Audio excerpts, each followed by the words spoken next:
Lizun guztiak ez dira kaltegarri, hainbat, gazta mota batzuk egiteko erabiltzen dira. Gazta, lizun bat gehitu zaion esne gatzatua da. Entzimek, esnean dauden elikagaiak lixeritua ahala, gaztari zaporea ematen dioten substantziak sortzen dira.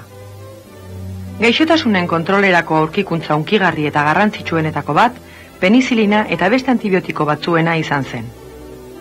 Penizilium deritzon lizun berdeska honek astean, penizilina izeneko produktu kimikoa sortzen du. Lizunetik bereizirik, gaixotasunak eragiten dituzten bakterioak akabatzeko erabil daitezke. Beste onddo batzuk, legamiak, oso garrantzitsuak dira okintzan. Urrepeletan, legamia lehor pixka bat botaz gero, legamiaren onddoak azter daitezke. Urak azukre pixka bat du legamiak elikatzeko. Imaginak azkartuz, milaka burbuila txiki eratzen direla ikus dezakegu. Burbuila hauek karbono lau oksidoa dira, legamia garatzean eragindako hartziduraren azpiproduktu gisa askatutako gasa alegia. Likido tanta bat kristalezko porta batean jarri eta mikroskopioan aztertuz gero, legamiaren onddoa ikus dezakegu. Bakoitza zelula bakarra da, zelula berriak sortuz ugaltzen ari dena.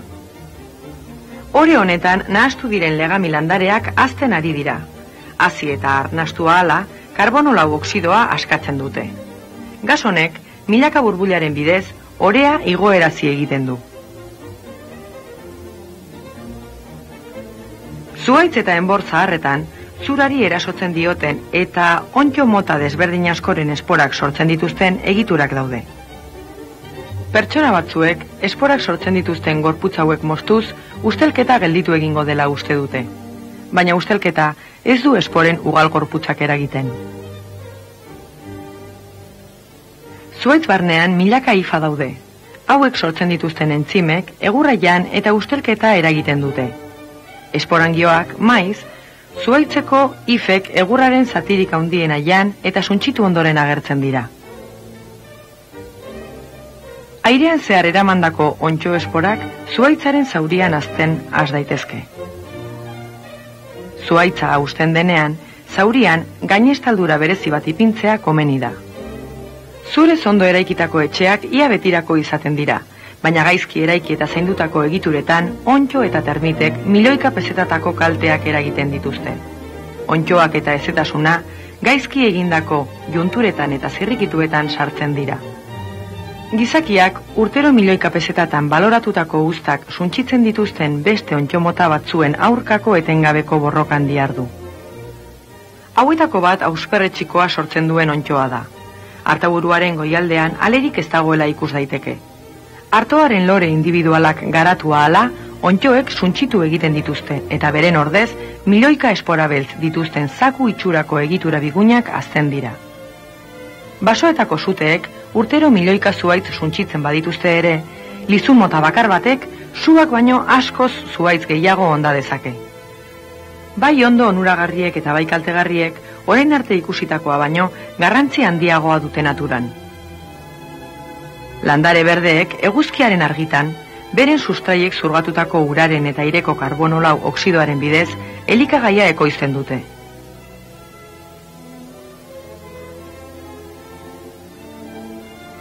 Naturan urri den gasaren zati bat erabiltzen dute, baina hala eta guztiz ere, landare berdeek berau erauzten jarraitzen dute. Karbono lau oksidoa, azukre, koipe, karbohidrato eta beste substantzia moduan geratzen da landareen gorputzean. Nola itzultzen da airera karbono lau oksidoa? Ikus dezagun prozesu osoa iruditan. Landare berdeek eguzkiaren argitan airetik karbono lau oksidoa hartzen dute. Ondoren, fotosintesiaren bidez azukre bihurtzen dute. Aldi berean, landare eta animali arnasketa eta erreketa bidez airera itzultzen da karbono lau oksidoaren zati bat. Landareak hiltzean, onddo batzuentzat elikagaia eman dezake. Hori gertatuz gero, usteldu egiten da. Onddoen bidezko ustelketaren produktu nagusiak ura eta karbono lau oksidoa dira. Onddoek landare berdeek airetik hartutako ia gas guztia airera itzultzen dute berriro.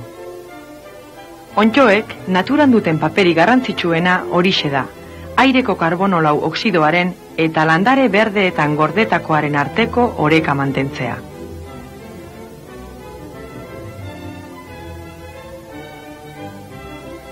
Bideo honetan, mundu zabalean barreiaturik dauden onddo mota desberdinetako gutxi batzu besterik ez ditugu ikusi. Onddo batzuek eragiten dituzten kalte itzelak eta beste batzuetatik lortzen ditugun onurak direla eta, onddoak gure harreta eta imaginazioarentzat aztergai izango dira gero ere.